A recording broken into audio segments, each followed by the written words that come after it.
Bismillahirrahmanirrahim. Alhamdulillahirabbil alamin wa bihi nasta'in wa la udwana illa 'alal zalimin. Salatu wassalamu ala Rasulillah wa ala alihi wa sahbihi ajma'in. Alhamdulillah nasta'inuhu wa nasta'dihi wa nastaghfiruhu wa na'udzu billahi min shururi anfusina wa min sayyiati a'malina. May yahdihillahu fala mudilla lahu wa may yudlil fala hadiya lahu. Asyhadu an la ilaha illallah wa asyhadu anna Muhammadan wahdahu la syarika lahu. Asyhadu anna Muhammadan abduhu wa rasuluh. Allahumma salli wa sallim ala sayyidil mursalin wa ala alihi wa sahbihi ajma'in. Pertama kali mari sama-sama kita mengucapkan syukuran kepada Allah Subhanahu wa taala. Pada hari Rabu ini dapat sama-sama kita kumpul pada hari. Dan saya terlewat sikit lah. Saya sempat jadi imam kat suruh saya tadi tu. Tunggu-tunggu dah azan, balik lewat tadi. Dah semayang. Assalamualaikum doa. Doa ada ustaz. Okey, baik. Jadi kita masih dalam suratul Fatihah. Kita dah bicara beberapa perkara yang penting yang bersabit dengan surah yang besar ini. Antaranya adalah yang bersabit dengan Bismillah dan perbahasan padanya, dan juga yang bersabit dengan mula-mula sekali yang sudah minasyaitonirrajim. Kemudian kita masuk Bismillahirrahmanirrahim. Kita masih di surah ini, satu surah yang besar, yang telah disaksikan oleh Nabi SAW sendiri dan para sahabat. Dan saya telah kongsikan dengan tuan-tuan kata-kata Nabi SAW yang menjurus kepada kelebihan surah ini. Kata Nabi, ma'azala fil Taurat wala fil Injil wala fil Zabur wala fil Quran wala fil Furqan mislaha wa huwa sab'un masal. Dulu kan Nabi kata kepada sahabat dia umpamanya Ubay bin Ka'ab, sebagaimana diriwayatkan secara sahih oleh ulama-ulama hadis. Nabi kata tidak pernah diturunkan dalam Taurat, tidak pernah diturunkan dalam Injil, tidak pernah diturunkan dalam Zabur, dan tidak pernah diturunkan dalam Al-Quran seumpamanya surah ni. Dan dia adalah kata satu surah Sab'ul Masani, surah yang mempunyai 7 ayat. Ulama banyaklah tafsiran dia. Wal Quranil Azim, dan satu surah yang maha agung. Nampak? Jadi ulama sepakat mengatakan bahawa Al-Fatihah antara kelompok surah yang terafdal. Walaupun ada lagi lah surah-surah lain yang afdal juga, tapi antara yang terafdal. Dan Nabi SAW, tuan-tuan, juga menyebut dalam banyak riwayat tentang kelebihan surah ini, yang sebagai sudah kongsikan pada tuan-tuan. Antaranya Nabi sebut pada seorang sahabat nama Abi Sa'id Al-Mu'alla. Dia dalam masjid sekali dengan Nabi, dan Nabi offer kat dia. Nampak istimewa lah. Biasa orang tanya Nabi, Nabi jawab. Tanya, Nabi jawab. Orang minta sesuatu dengan Nabi, amalan, Nabi beritahu. Tapi yang ini Nabi offer pada seorang sahabat nama dia Abi Sa'id Al-Mu'alla. Nabi kata pada Abi Sa'id, Nabi kata, ala u'allimuka suratan hiya a'azam surah fil Quran. Nabi kata pada Abi Sa'id, nak tak wahai sahabat aku nak ajar kau satu surah yang paling besar dalam Quran. Surah ni banyak lah. Ada berapa surah dalam Quran? Ada berapa surah? 114 surah. Kita kena ingat dah tu, walaupun tak masuk ke Asia pun. 114 surah. Quran ni 114 surah. Nabi kata nak aku ajar satu surah yang paling besar. Sahabat kata nak lah. Kemudian Nabi lupa. Nabi pun lupa juga. Lepas tu kalau ustaz lupa jangan marah. Kamu ajar jangan lupa. Kau nanti pasal Nabi pun lupa juga kan. Bila Nabi lupa, bila Nabi nak keluar masjid, Nabi kata, ya Rasulullah, tadi kau kata nak ajar aku satu surah. Nabi pun kata, alhamdulillah rabbil alamin. Nabi kata, as-sab'ul masani wal Quranil azim alladhi utituhu. Nabi kata alhamdulillah. Setengah riwayat Nabi tanya, "Madza taqra fil Quran fi shalah?" Nabi tanya, kau baca apa dalam sembahyang? Dia kata alhamdulillah rabbil alamin. Nabi kata yang tu Sab'ul Masani. Nabi kata satu surah yang disebut sebagai Sab'ul Masani. Banyaklah ulama urai Sab'ul Masani ni makna dia. Antaranya dia ni 7 ayat. Dan Nabi kata apa pentingnya, Nabi kata wal Qur'anil azim, satu Quran yang amat besar. Mana ada satu surah yang kita diwajibkan membaca, melainkan surah Al-Fatihah. Ulama kata Ashabul Masani antara Imam Qurtubi rahimahullah ta'ala mengambil riwayat yang sedia ada, dia kata disebut sebagai Ashabul Masani, dia kata di annaha tusanna fi kulli rak'atin fi shalah. Dinamakan Ashabul Masani kerana dia sentiasa dibaca dalam rakaat setiap solat. Dalam sembahyang tuan, apa bacaan yang wajib? Fatihah, Quran. Yang lain tak wajib. Walaupun adalah pandangan sebahagian yang kata surah lazim wajib. Apa satu wajib dalam mazhab Ahmad, dia kata ayat lazim wajib tuan. Tak baca tak sah. Kita untunglah mazhab Syafi'i, Fatihah aja yang wajib. Apa tu ya sembahyang sunat tu baca Fatihah je, tak baca ayat lazim tu. Kan? Kalau boleh baca jugalah. Ayat paling pendek pun tak apalah. Fatihah baca inna a'tainakal kautsar fasalli lirabbika wanhar. Kalau boleh selepas Fatihah, walaupun sembahyang sunat, kita jangan tinggal jugalah ayat lazim. Kita panggil ayat lazim ni, mana kata surah lain baca juga. Sentiasa dibaca dalam solat. Satu-satu surah yang wajib kita baca, wajib kita baca. Nampak? Dalam sembahyang apa bacaan yang wajib? Dua itu. Pertama Al-Fatihah. Kedua tahiyat. Tapi tahiyat sekali je. Tahiyat pertama sunat. Tahiyat kedua, tahiyat akhir yang wajib. Kan? Di sisi mazhab Hanafi umpama tahiyat pertama wajib, tahiyat kedua tak wajib. Terbalik pula.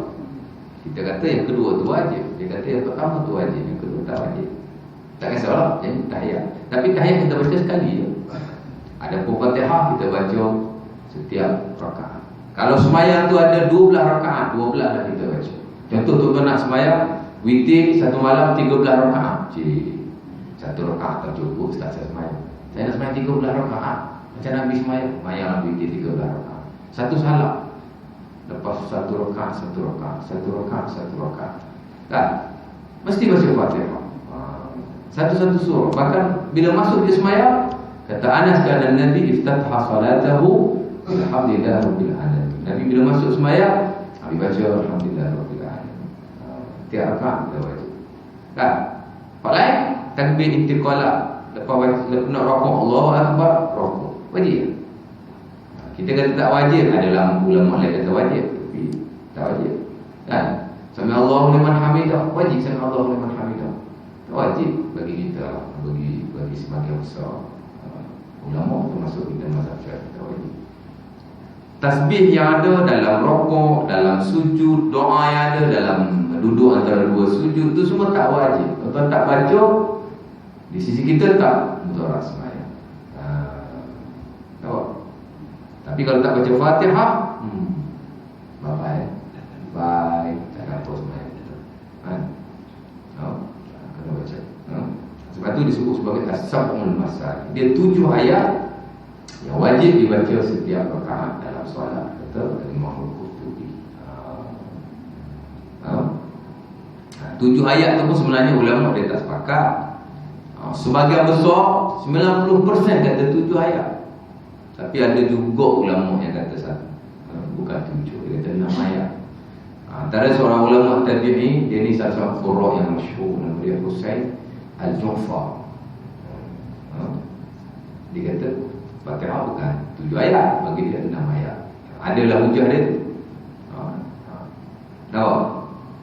Tapi kita ambil pandangan yang ramai, yang masyhur, lagi diguna pakai. Sebab ada pandangan dia sekadar pandangan. Sebab market Islam ni pandangan ulama ni teramat banyak tuan. Banyak. Tahu? Sebab tu ulama ni dia bukan hujah. Sebab ulama dia ramai dan pandangan dia teramat banyak. Sebahagian pandangan itu diguna pakai, diterima dan diguna pakai. Sebahagian pandangan diterima tapi dia tak diguna pakai. Sebahagian pandangan tak diterima dan tak diguna pakai. Dia panggil pandangan yang syaz. Sebab apa? Faham? Sebab itu kita tak boleh berdalil dengan ulama. Kita kena berdalil dengan Quran dan hadis Nabi, dengan huraian ulama yang pandangannya itu diterima dan digunakan. Contoh dia lah. Baik. Kau nanti. Jadi satu surah yang amat besar. Satu surah tuan-tuan yang mempunyai nama yang amat baik. Tuan-tuan buka lah mana-mana buku tafsir. Dalam Muqaddimah Fatihah dia akan sebut nama-nama Al-Fatihah yang amat baik. Dia kata setengah ulama tafsir, antara Imam As-Sabuni rahimahullah ta'ala, dia kata kasrat, dia ambil ini kata orang lain juga lah, kata dia seorang. Dia kata kasratul asma' tadullu ala kasratil asyraf. Dia kata orang Arab ni, Arab ni memang dia punya style. Banyak nama menunjukkan banyaknya kemuliaan. Jadi sesuailah dengan syariat juga tuan. Al-Fatihah dia banyak nama. Bahkan Quran sendiri pun ada banyak nama. Bahkan Nabi sendiri pun ada banyak nama. Bahkan Allah Subhanahu Wa Taala sendiri ada banyak nama. Banyak nama ni menunjukkan kepada banyak kemuliaan. Itu memang kepahaman orang Arab sendiri, dan dia juga satu kepahaman dalam syariat Islam. Fatihah ni dia banyak nama. Saya rasa saya tak sebut lagi kat sini kan, tapi tempat lain yang saya ada tafsir saya sebut. Antaranya Al-Fatihah. Fatihatul Kitab. Apa mana Fatihah? Kan? Nak doa Al-Fatihah. Apa mana Fatihah? Apa mana Fatihah? Kita kata Allah ni satu nama yang Fattah. Apa nama Fattah? Ada orang nama Abdul Fattah. Apa nama Abdul Fattah? Kita pun selalu doa Rabbana ftah bainana wa baina qaumina bil haqq wa anta khairul fatihin. Doa Al-Quran. Saya lagi baca doa Rabbana ftah bainana wa baina qaumina bil haqq wa anta khairul fatihin. Wahai Tuhan, bukalah di antara kami dan kaum kami dengan hak, dengan kebenaran. Sebab benda benar ni kaum masyarakat mesti nak terima. Kita minta Allah Taala bukakan mereka, buka hati mereka. Fattah ni makna yang maha membuka. Fattah, Allah Taala ada satu nama dia nama dia Fattah. Kita boleh zikir ya Fattah, ya Fattah, ya Fattah yang maha membuka. Maknanya yang susah Allah Taala boleh buat jadi mudah.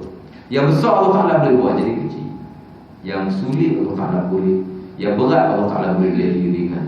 Fattah. Nampak? Al-Fatihah makna yang membuka. Sesuailah kerana surah ini adalah surah pertama dalam urutan mushaf. Walaupun pada zaman Nabi tak ada mushaf. Tak ada mushaf macam kita ni. Ni dikumpul pada zaman Abu Bakar, tak selesai, dikumpulkan pula pada zaman Umar. Kan? Meskipun mushaf macam ni tak ada pada zaman Nabi, tapi Nabi baca Quran dah ikut urutan. Ini ikut sebagian pandangan ulama. Urutan tu dah ada. Jadi dia surah yang pertama.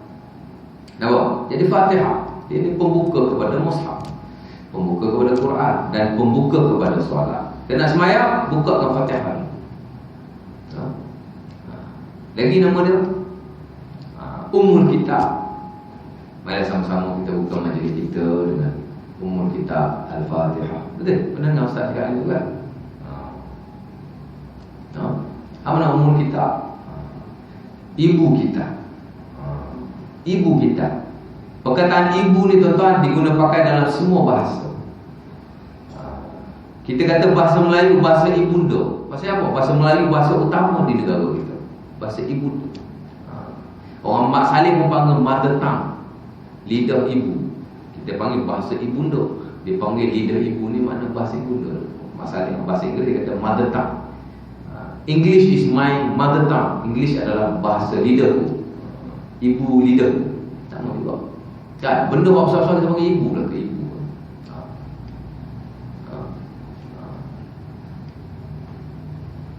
Bahasa ibunda lagi.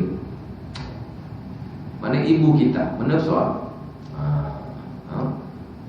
Ummul Kitab, ataupun juga disebut sebagai Ummul Quran, Mu Quran. Nama dia dah terus. Yang warid, yang diriwayatkan nama itu ada dalam syariat Islam. Sebahagian daripada nama Ummul Kitab. Ummul Quran. Adalah sebagai ulama dia tak suka umum Alkitab, pasal umum kitab ni merujuk kepada takdir manusia di Lauh Mahfuz. Itu tak pula adalah pandangan cakapnya. Tapi kita ambil pandangan jumhur, kata Quran boleh dipanggil dengan umum kitab.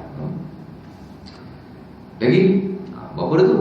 Al-Fatihah, umum kitab, umum Quran, 3 kan? Lagi As-Salah.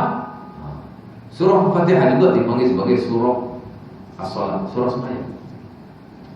Sebab Allah Ta'ala panggil surah ini dengan surah sembahyang. Hadis yang dulu saya pernah baca pada tuan-tuan beberapa kali yang dulu lah. Allah Ta'ala kata qasamtus solat baini wa baina abdi qismatan. Aku bahagikan sembahyang antara aku dengan hamba-ku 2 bahagi. Sebahagian untukku, sebahagian untuk hamba-ku. Allah Ta'ala panggil Fatihah sebagai as-salat, sembahyang, surah sembahyang. Alhamdulillah Rabbil Alamin untuk Allah, Ar-Rahmanir Rahim untuk Allah, Maliki Yawmiddin untuk Allah. Ya na'budu wa iyyaka nasta'in, pertengahan. Satu pengakuan hamba tentang ketuhanan Allah. Mana ihdinas siratal mustaqim, untuk kita. Siratal ladzina an'amta 'alaihim ghairil maghdubi 'alaihim waladdallin, semua untuk kita. Mana kita tutup dengan amin. Nampak? Dan kita puji Allah dan kita minta, kita pun kata amin. Terimalah ya Allah, istajib. Terima ya Allah. Nampak? As-salat, sembahyang. Lagi dia juga dinamakan surah, dia panggil Ar-Raqiyah, surah jampi. Surah jampi. Pasal banyak riwayat sahabat jampi, orang sakit guna Fatihah dan dia sembuh. Sampai orang tu bagi kat sahabat ni berapa ekor unta. Ada seekor, ada kata 100 ekor. Dan Nabi minta sikit sebahagian daripada unta itu. Dan orang bagi kat sahabat-sahabat tanya Nabi, aku jampi dia sihat. Dia boleh kalau orang bagi unta, aku dia bilang kau ambil kau. Kalau kau ambil kau, tak kena juga baca ayat Quran, nanti aku dikira menjual ayat Allah Ta'ala. Boleh kau ambil upah ni? Nabi kata apa pula tak boleh. Kalau nak dikira, ayat Allah lah yang paling layak kau ambil upah. Bagi aku sikit. Idribu li bisahmin minhu. Bagi aku sikit. Nabi minta.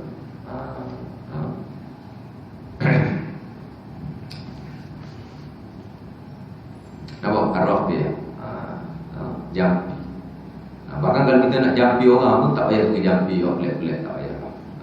Tapi kalau ada pun boleh. Jampi Melayu pun boleh. Jadi kalau lafaz dia tu tak ada apa.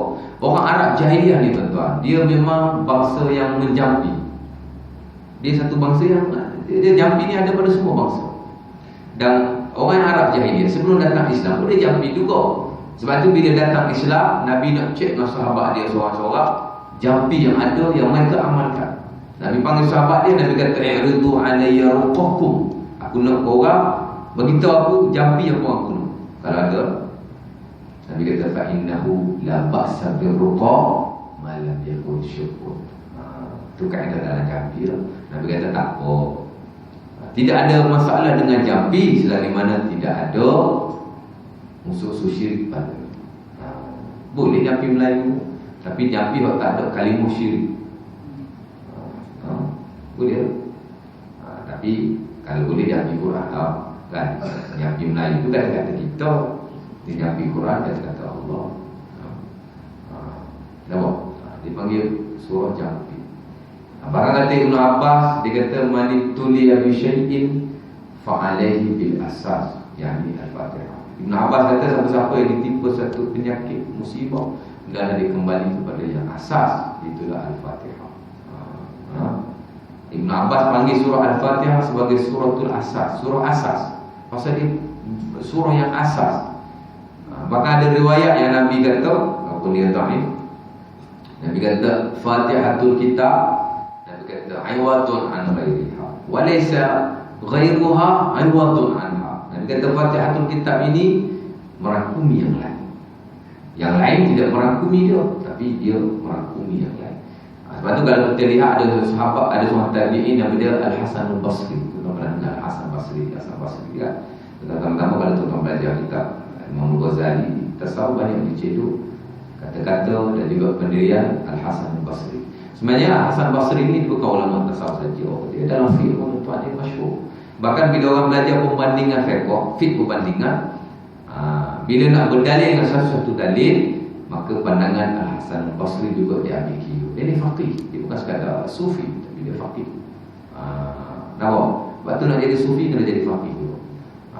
Jangan jadi sufi saja, tapi tak tahu muhakkak. Nampak? Lalah tak ada dalam syariat pun ada. Tak, atau boleh dalam syariat pun dia kata boleh. Masalah. Nampak? Berapa dah tu? Jadi nak cerita jampi. Kita pun tuan tak ada anak, tak ada cucu kan, sering baca pada mereka Al-Fatihah. Dan jampi ni tak semestinya orang sakit pun dalam jampi. Boleh baca tiup pada badannya, tak ada masalah. Ambil air baca boleh. Tapi dengan i'tiqad dia hanya satu doa dan satu zikir. Jangan anggap bila kita ambil air kita baca Quran masuk dalam tu. Baca Al-Fatihah tiup.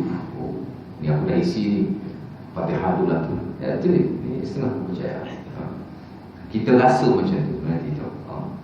Jampi mesti tak boleh ada unsur syirik dan dia hanya sekadar satu permintaan daripada Allah Taala. Walaupun itu Quran. Itu muktamadlah di sisi ulama kita.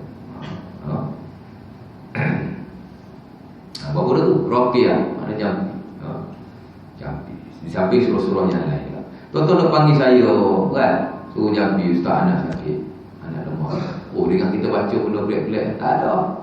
Saya baca Al-Fatihah kan, saya 2 minggu lepas kawan saya balik kuliah kat mana, saya balik lewat mana, pukul 11 lebih baru sampai. Balik pula pergi rumah kawan, ziarah dekat tu lah. Dia tak apa sihat, pergi ziarah kan. Mari-mari kita, kenapa anak saya demam ustaz? Dah 2 minggu dah ni, dah pergi dah hospital. Ni nak pergi lagi nak bila Allah tu dia kata. Dia kadang sejuk, kadang panas. Dia kata macam tu kan. Tak tahulah dia diubah kat mana, kata tersepak lah apa lah. Gitu. Lepas tu saya pun kata saya pernah ni. Apa, tak apalah, aku balik dah baca apa yang betul. Malaysia aku pergi. Saya ada kuliah tempat lain Malaysia, dah balik kuliah saya kata saya pergi. Saya balik kuliah saya pergi rumah. Kau apa? Saya baca Fatihah, saya baca 30, saya baca ayat kursi kan? Saya baca Lau Anzalna, saya baca surah-surah yang penting. Saya doa macam tiup 2-3 hari dulu anak dia jumpa saya 2-3 hari, anak okey dah? Oh okey dah start. Dia demam on off, kejap panas, kejap sejuk. Macam saya pegang dia tu panas, tapi saya dah baca Quran apa semua sejuk. Okey ya, 2-3 hari lepas tak dah nak ambil darah lah kan? Baguslah Ustaz Hasan kata jampi. Tak ada bagus saya baca Fatihah. Dia boleh baca, sebenarnya bapak dia boleh baca. Tak bapak dia lebih makbul daripada saya pun. Tapi kepahaman kita lah, nak cari ustaz juga. Ustaz baca Fatihah kan? Mana kita buat sendiri tuan, baca sendiri, jampi sendiri.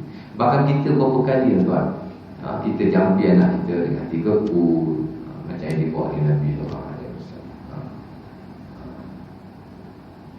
Baca 3 putih juga tangan sapu kat badan anak kita. Tak ada apa sah. Itu yang terbaik kan? Tapi nak cari ustaz tu. Tapi kira okey lah. Ada satu tu, ni cerita 2-3 bulan lepas. Saya balik rumah, tengok ada air kat depan pintu. Air 1 botol. Tu rumah saya kata, bang, tadi ada orang datang siapa? Dia tak duduk sini, tapi kakak dia duduk sini. Kakak dia duduk dekat atas. Tak berapa rapat lah, tapi saya kenal. Adik dia datang daripada Rawang, datang bawa air. Saya kata, air tu apa ni? Adik dia ada beli kereta baru. Dia suruh abang baca doa apa, dia nak basuh kereta. Ya Allah, ya Rabbi, suruh ustaz jampi air nak basuh kereta. Aduh. Saya kata sejampi orang je, saya kereta saya tak jampi. Orang beli kereta baru, cari ustaz juga tu nak suruh baca air nak basuh kereta dia. Ya Allah, ya Rabbi. Kan? Betul ya macam tu? Ada amalan macam tu kan? Saya dengar ada lah, bila beli kereta baru buat semaya ajak, air semaya ajak dia buat masuk kereta. Ya Allah, tak payah lah buat benda macam ni.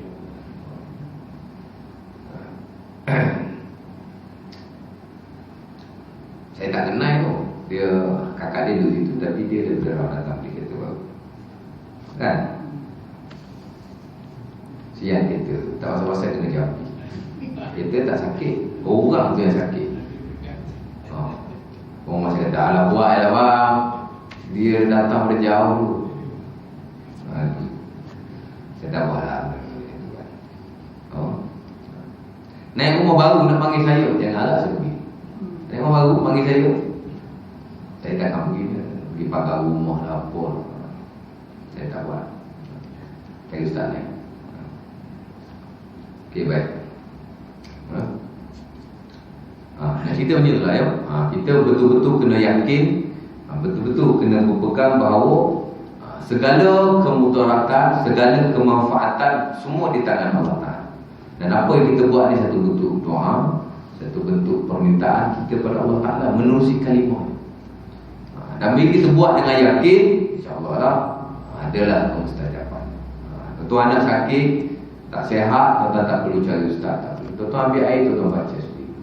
Bahkan ada riwayat yang kata Imam Syafi'i rahimahullah ta'ala, dia sakit, dia akan bertasbih pada air yang dia minum. Subhanallah, alhamdulillah, la ilaha illallah, Allahu akbar. La haula wala quwwata illa billah. Sambil doa dan dia minum, dia ajar, tak ada masalah.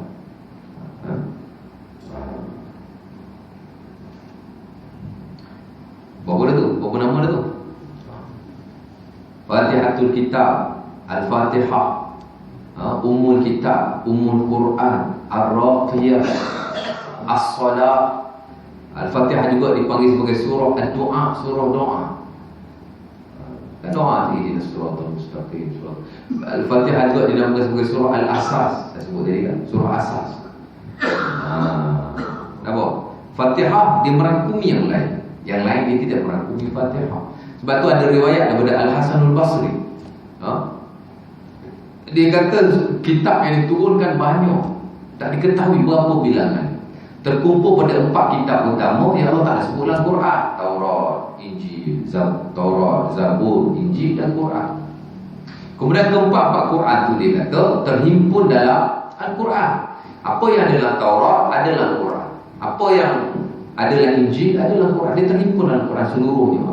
Banyak-banyak tadi terhimpun dalam 4. Yang 4 tu terhimpun dalam Quran secara khusus. Bahkan Nabi sendiri pun mensifatkan Quran ni, bentuk Quran itu sendiri adalah cedokan daripada kitab yang terdahulu. Nabi sebut dalam riwayat Ahmad Sahih daripada Wasilah bin Al-Asqa. Nabi kata waktu itu Quran makan Taurat. Nabi kata asal waktu aku diberikan Quran umpama Taurat, 7 surah yang panjang. Taurat ni surah yang panjang. 7 surah yang pertama tu Al-Baqarah, Al-Imran, An-Nisa, Al-Ma'idah, Al-An'am, Al-A'raf, Al-Anfal. 7 hak mula-mula tu umpama Taurat. Nabi kata ada. Jadi betul lah kata Al-Hasan Al-Basri, kitab dulu semua dah ada dalam Quran.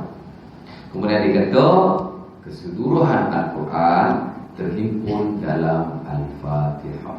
Faman qara'aha faka'annama qara'a jami'an kutub. Kata dia. Ini bukan hadis, ini kata-kata seorang alim, seorang ulama besar ahli sunnah, Al-Hasan Al-Basri. Dia kata siapa yang baca Al-Fatihah, ketahuilah bahawa kamu telah sumpah membaca seluruh kitab yang Allah Ta'ala turunkan. Hebat. Hebat tu memang hebat, tapi yakin kita tu kurang sangat kan? Kalau surah itu Nabi kata ini surah yang paling besar. Pasal apa? Kalau ni surah yang tidak besar, dan cari Allah Ta'ala tak suruh kita baca dalam semayang. Semayang adalah satu amalan yang paling baik yang Allah Ta'ala suruh hamba dia buat. Dan Allah Ta'ala mesti bagi bacaan dalam semayang itu juga adalah bacaan yang paling baik. Kalau surah yang paling baik. Kalau doa yang paling baik. Dan kalau zikir yang paling baik. Bahkan kalau selawat pun selawat yang paling baik. Batu dulu saya pergi di satu surah, dia marah saya, dia kata cerita pasal selawat lah kan. Dia kata selawat after Ustaz, selawat Al-Fatih. Saya kata tak, surah selawat after selawat Ibrahim yang kita baca dalam sembahyang. Kalau selawat tu after, aku baca dalam sembahyang. Kau jangan baca selawat ni, baca selawat. Nah, kita tak menafikan selawat tu, tak ada masalah. Walaupun selawat tu bukan datang dari Nabi pun, tapi makna dia tak ada masalah. Janganlah baca-baca. Tapi jangan anggap kadang-kadang amalan tu dia tak ada masalah, tapi kepercayaan orang kan. Orang tanya saya, Ustaz, zikir Kanzul Arsy okey tak? Saya kata dia suruh makna dia okey. Dia memuji Tuhan dengan pujian yang amat baik.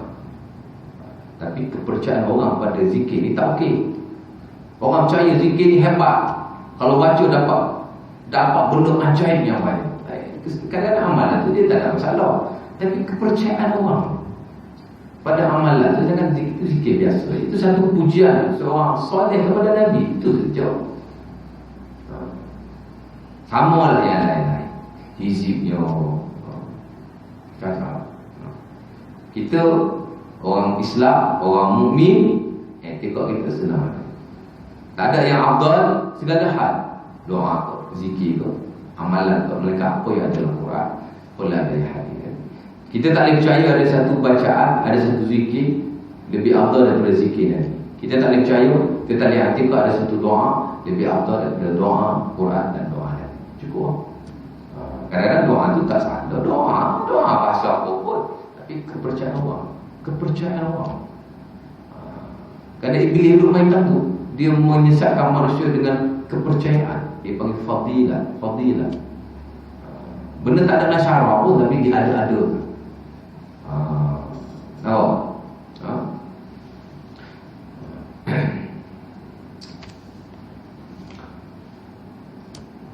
Berapa dah tu? Al-Fatihah, ada apa nama, Ummul Kitab, Ummul Quran, Al-Asas, Ar-Raqiyah, Jambi, As-Salah, surah Semayang, Ad-Du'a, surah Doa, lagi Asy-Syafiyah, yang menyembuhkan, surah yang menyembuhkan. Juga satu nama. Kerana surah ini digunakan oleh sahabat tu, dia orang tu sembuh. Jadi surah Syafiyah. Surah Kafiyah, banyaklah nama yang disebut tadi. Al-Imam Qurtubi rahimahullahu ta'ala, tuan-tuan, memukaddimahkan tafsir Al-Fatihah sebelum masuk Alhamdulillah Rabbil Alamin dengan 27 perbahasan. Tuan-tuan, tak masuk Alhamdulillah Rabbil Alamin lagi. Dia dah mulakan pentafsiran Al-Fatihah dengan 27 perbahasan. Merangkumi namanya, merangkumi kelebihannya, merangkumi asbab nuzulnya. Tuan-tuan, asbab nuzul, sebab dia turun, di mana dia turun, kenapa dia turun, dan juga hukum hakam umum pasal Fatihah. Tuan-tuan, berapa perbahasan? 27 perbahasan. Merangkumi sebagian besar daripada jilid pertama tafsir. Kalau 27 perbahasan saya baca sini satu-satu. Kalau satu perbahasan satu kuliah, saya perlu 27 kuliah. Tapi kalau saya tak boleh satu bahasa satu kuliah. Satu perbahasan setahun, 27 tahun baru mula-mula tak masuk Alhamdulillah lagi. Kemudian dia buka pula Alhamdulillah, bukan Alhamdulillah Rabbil Alamin, Alhamdulillah aja. Alhamdulillah dengan 36 perbahasan. 36 campur 27, berapa matematik? Enggak tahu. 36 campur 27. 63 perbahasan baru Alhamdulillah ke depan, bukan ke belakang, ke depan. Bismillahirrahmanirrahim. Auzubillahi. Bismillahirrahmanirrahim. Alhamdulillah, 3 benda ni dia. 63 perbahasan. Kalau satu kuliah satu perbahasan, konon-konon lah satu kuliah itu 2 jam. Bolehlah satu bahasan mungkin. Tuan-tuan perlu 63 kuliah. Kalau kat sini 2 kuliah sebulan, setahun, campur konting ustaz lagi, 20 kuliah. Mana kata 3 tahun. 3 tahun baru saya rasa lari tuan-tuan.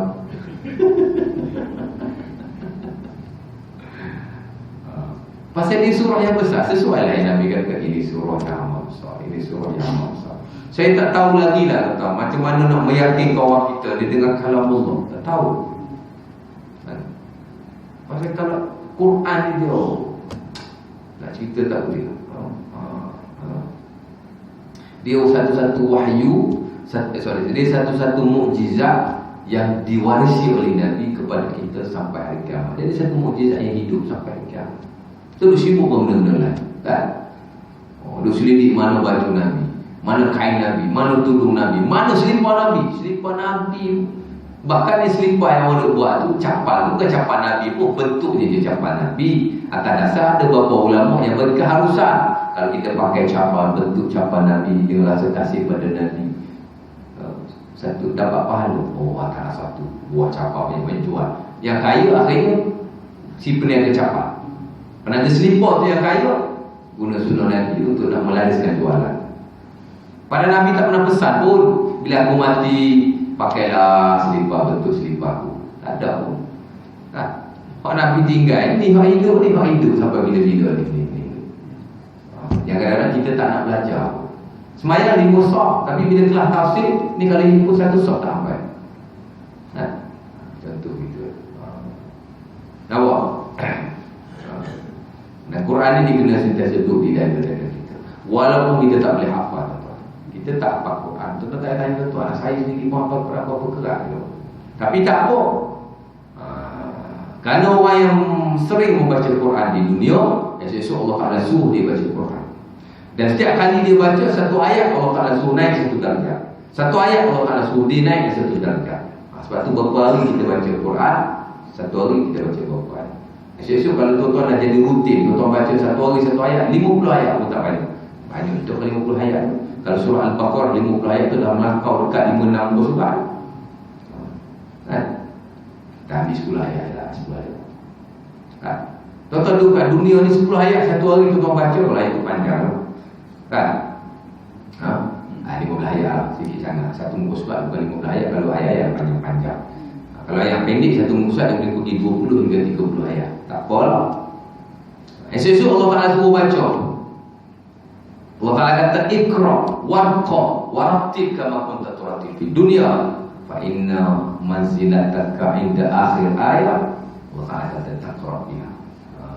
Hadis sahih ada Muslim daripada Abdullah bin Amr bin Al-As. Sahih riwayat Muslim. Allah Ta'ala kata, Nabi kata, Allah Ta'ala akan kata Iqra, wahai hamba-Ku, baca Quran. Kemudian naik 1 tangga, 1 darjah lah. Ulama kata kita akan baca 1 ayat, kita naik 1 darjah. Kita baca 1 ayat, kita naik 1 darjah. Kita baca 1 ayat, kita naik 1 darjah. Allah Ta'ala kata darjah kamu ialah ayat terakhir yang kamu baca. Tapi kalau kita kat dunia ni tak nak baca Quran, saya tak tahu. Kita kat dunia kita bukan ahli Quran. Takkan di akhirat Allah Ta'ala nak jadikan kita ahli Quran? Tahu? Jadi kena baca. Saya tak tahu macam mana nak yakinkan kita. Nak yakin kawan dengan Al-Fatihah. Al-Fatihah upaya. Nak yakin sungguh-sungguh lah supaya kita. Sebab ni kalau yakin, kita cari ustaz, baca sendiri, buat sendiri. Tak tuan-tuan yang lebih mustajab daripada saya. Dia kata anak sakit kan. Padahal kalau dia ikutkan syariat Islam, doa bapa tu tuan-tuan pada anaknya di sisi Allah tak ada hijab. Nabi kata salasu da'wat mustajabah la syakka fihin. Hadis sahih. Kata tuan belajar Riyadhus Shalihin, Al-Imam An-Nawawi dulu ke hadis dalam bab doa yang tidak ditolak, doa mustajab. Daripada Abi Hurairah. Nabi kata 3 doa tidak adalah mustajab, tidak syak lagi. Lafaz tu ada takkid, ada penekanan, ada emphasize masalah itu. Nabi kata mustajab, Nabi kata tak syak lagi. 2 kali mustajab. Dakwatul walid, Nabi kata li walidi. Doa seorang bapa kepada anak. Doa ni termasuk Tuan Jambi tu doa tu. Baca Quran ke anak kita. Insya-Allah Taala. Tapi dia berubat kena berubat sekolah, di klinik kan. Tapi dia unsur.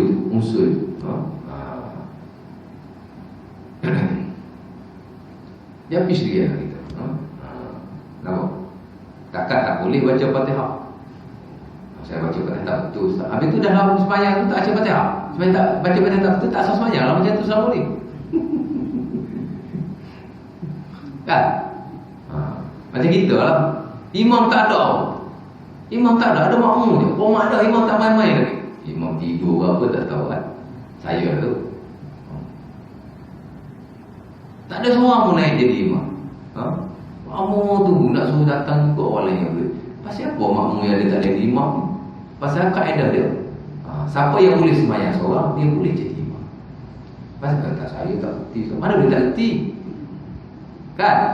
Dia kaedah dalam fiqh, Kalau kita boleh sembahyang seorang, kita boleh jadi imam.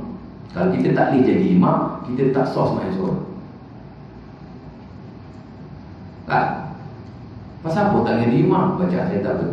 Saya baca tak sedap, Ustaz. Orang imam tak ada syarat baca sedap. Saya baca tak betul, Ustaz. Itu tak betul, seorang tak betul juga.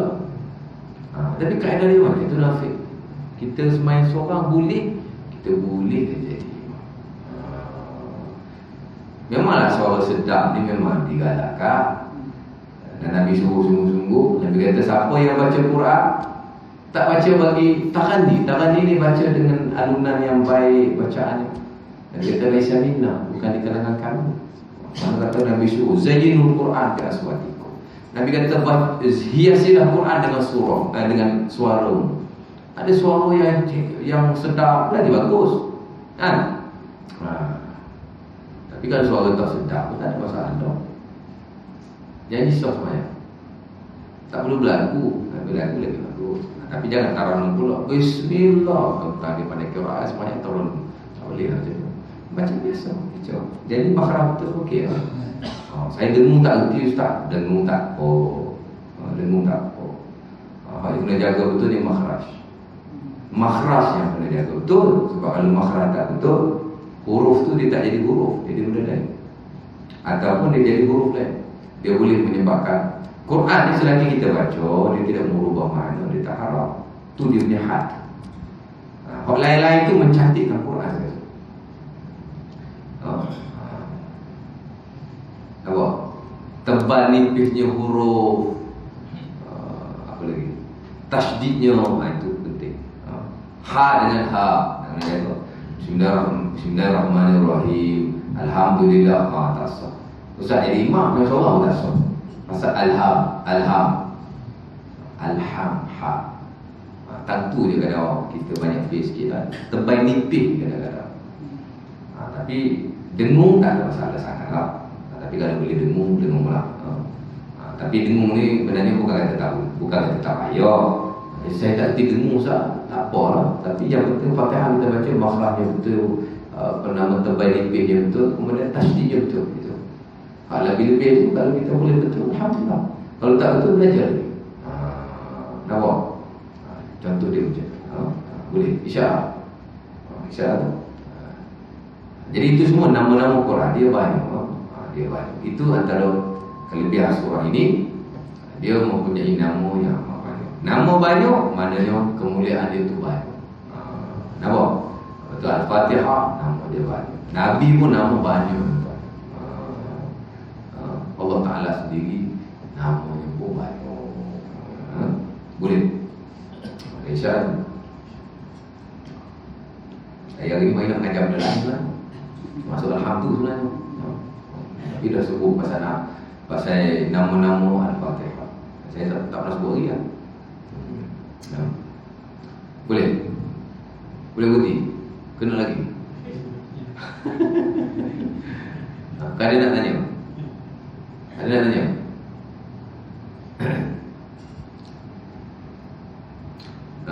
Jadi itu antara yang penting. Jadi surah Al-Fatihah, surah yang besar, surah yang mempunyai banyak nama, dan surah yang juga ada banyak pertikaian di kalangan ulama. Satu surah yang tuan-tuan ulama tak pasti di mana dia diturunkan. Sebagai ulama kata dia diturunkan di Mekah, maka jadilah dia ayat Makkiyah.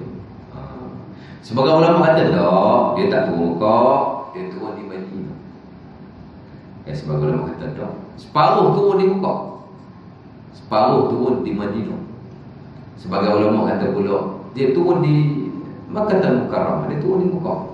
Tapi fadilah dia, hukum hakam dia turun di Madinah. Jadi ulama tak sepakat ya. Sebab itu surah Al-Fatihah sebagian tafsir dia akan kata biasa surah ni surah Makkiyah ataupun surah Madaniyah, tapi Al-Fatihah ni dia kata suratun Makkiyatun Madaniyatun, dua-dua ada. Surah Al-Fatihah adalah surah Makkiyah dan Madaniyah, dia masuk dua-dua tu. Jadi sebenarnya tak ada masalah. Kita tak tahu surah ni diturunkan di mana. Yang penting isi dia. Nampak? Yang penting isi dia. Macam Allah Ta'ala, kalau macam ulama kita cuma dia menilai, dia mengkaji, dia meneliti dan dia melihat di mana surah ini diturunkan berdasarkan pada sirah. Dan sirah ni dia ditulis lewat sama macam tu. Dan bukan kita tak penting, tapi kalau kita tahu tak, alhamdulillah lah. Tapi kalau tak tahu, saya rasa tak ada satu apa-apa kemudaratan. Macam Allah Ta'ala lah, tuan-tuan, banyak nama Allah Ta'ala sebut dalam Quran. Nabi je 25 orang. Yang bukan Nabi je banyak. Bahkan ada satu surah yang khusus, macam Luqmanul Hakim. Ada satu surah Luqman, kan? Tuan-tuan tahu Luqman tu beranak kat mana? Ada Allah Ta'ala sebut? Tak ada. Orang tak tahu bakal dia ni di kalangan generasi mana. Ada kata Luqman di zaman Nabi Nuh, ada kata Luqman di zaman Nabi Ibrahim. Pasal apa? Pasal dia tak ada kepentingan syarak. Di mana dia berada? Ya, ada kepentingan syarak, ialah apa yang dia bawa. Sebab tu Allah Ta'ala ketuakan dalam Quran. Dan begitulah yang lain-lain.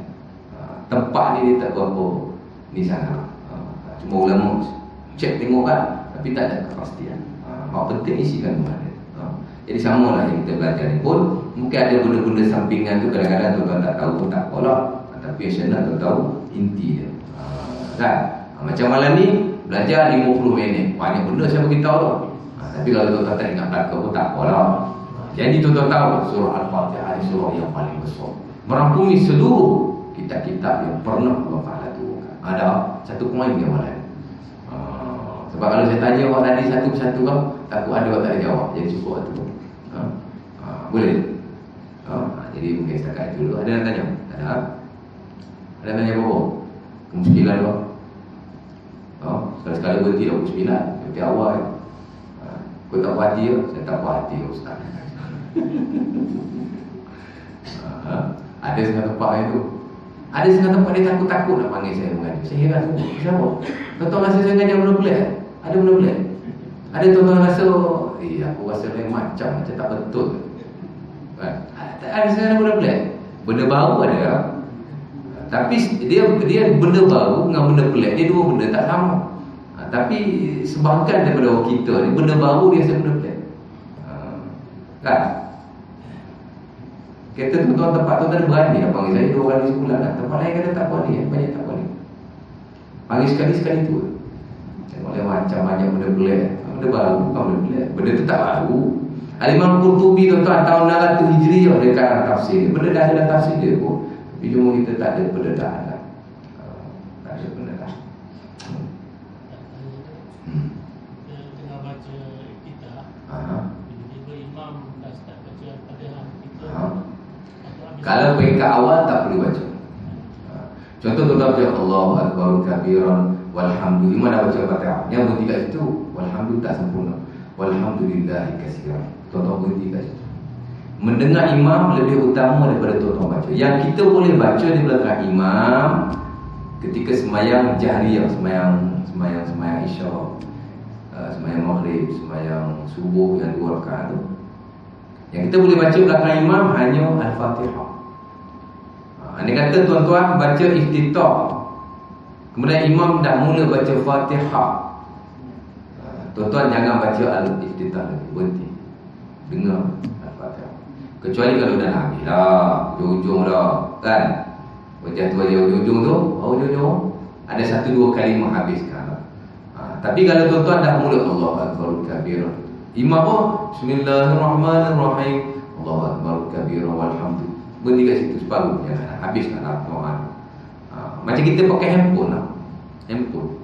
Pasal apa ulama tuan negara Islam macam Saudi, dia mengharapkan ringtone ataupun nada dering ataupun apa-apa bunyi kat handphone ni Quran. Pasal apa? Antaranya nak jaga kesucian Quran tu bila kita masuk tanda bunyi kan. Bahkan selawat pun banyak orang pasal nasyid, kadang-kadang pun ada puji Allah kalau boleh tak payah. Biar handphone kita bunyi tu tak apa. Tak payah masuk selawat, tak payah masuk ayat Quran, tak payah nak tunjuk bagus sangat datang tu. Kalau tak mari sembahyang berjemaah, tapi ringtone je. Alih-alih handphone dapat pahala, kita tak dapat pahala. Nak bagi pahala kat handphone buat apa? Saya pergi masjid Kuang itu, masjid apa nama? Masjid Bandar Country Home. Kata ustaz tanya, apa hukum gantung Quran dekat dinding? Saya kata, siapa kena baca Quran? Dinding ke kita? Oh, kita lah, ada tu. Tapi ada lah orang kata apa tu. Tapi nak cerita betul lah kan. Pasal apa? Satu, pertama nak jaga kehormatan dia lah di tempat-tempat. Bila dia bunyi tempat tu dalam tu kan. Handphone ni, kalau ada Quran dalam tu, dia tak salah. Pasal dia bukan mushaf. Yang tak boleh kita buka je. Bila kita buka kan, yalah, handphone kita kan ada yang kita download Quran kan. Kalau kita nak buka tak apa, masuk dalam Quran handphone pun macam kita kaset lah. Kita ada kaset mengaji, boleh bawa masuk tanda, sebab tu kaset. Itu kaset tali. Tapi bila kita buka tak boleh lah suara tu. Sama juga handphone. Handphone ni Quran ni ada tu application. Kita tak buka dia tak jadi Quran. Bila kita buka baru dia jadi Quran. Masuk tanda buka tak boleh lah, haram lah. Tapi kalau kita tak buka dia tak ada masalah. Sama juga ringtone tadi, bila bunyi tak boleh. Satu, kehormatan. Yang kedua, kan, kita bunyi je ringtone, Allahumma salli ala Muhammad, contoh kan. Lepas tu, kalau orang call kita nak ada kering lah, belum selawat tu habis kita nak matikan. Ataupun baca Quran, Alhamdulillah, oh kita angkat Alhamdulillahirrahmanirrahim. Sebab ayat Quran je. Kadang-kadang kita call orang nak ada ringtone. Tadi nak kita kita call nak bunyi kan, bunyi ngaji ngaji. Orang tu dah angkat, dah putus baru jalan. Mana boleh gitu. Quran tak boleh dipotong sekat-sekat, mesti penuh. Jadi tak boleh. Kena baca bagi hadis. Sama juga macam tadi iftitah. Kesimpulannya, kita tak boleh baca di belakang imam. Tak batas sembahyang, tapi kita baca. Kalau imam dah mula baca Fatihah, tuan-tuan baru nak baca. Belum baca lagi, jangan baca. Kalau tuan-tuan tengah baca, kalau dah nak habis, tuan-tuan boleh habiskan. Pada 1-2 kalimah. Kalau tuan-tuan di pertengahan, habiskan doa itu. Habiskan bacaan dia punya tu. Bagi sempurna. Allahu Akbar kabiran, sempurna. Walhamdulillah katsiran, sempurna. Subhanallah bukratan wa asila. Wajjahtu wajhiya lilladzi fatara as-samawati wal ardh. Kata ya. Tuan-tuan baca wajjahtu wajhiya lilladzi, dah tak berhenti. Tak boleh, tak sempurna. Ya, itu doa. Wajjahtu wajhiya lilladzi fatara as-samawati wal ardh. Dah, jangan baca. Dengar dia.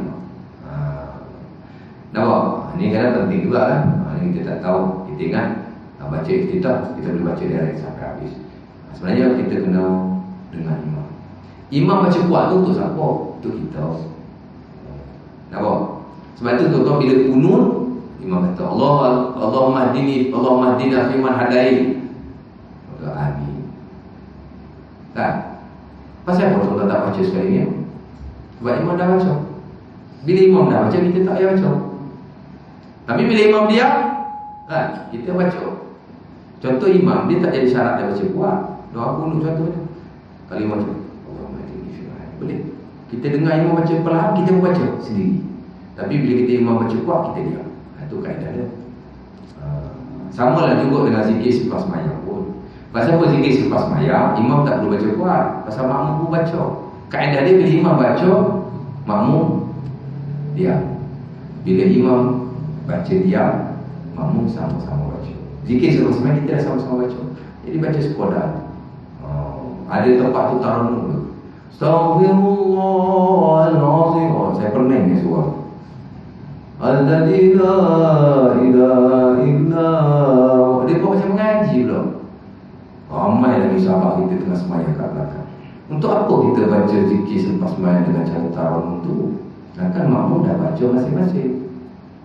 Ceplah. Dan itu yang diutamakan dalam mana-mana mazhab pun termasuk mazhab kita. Imam Syafi'i. Nampak?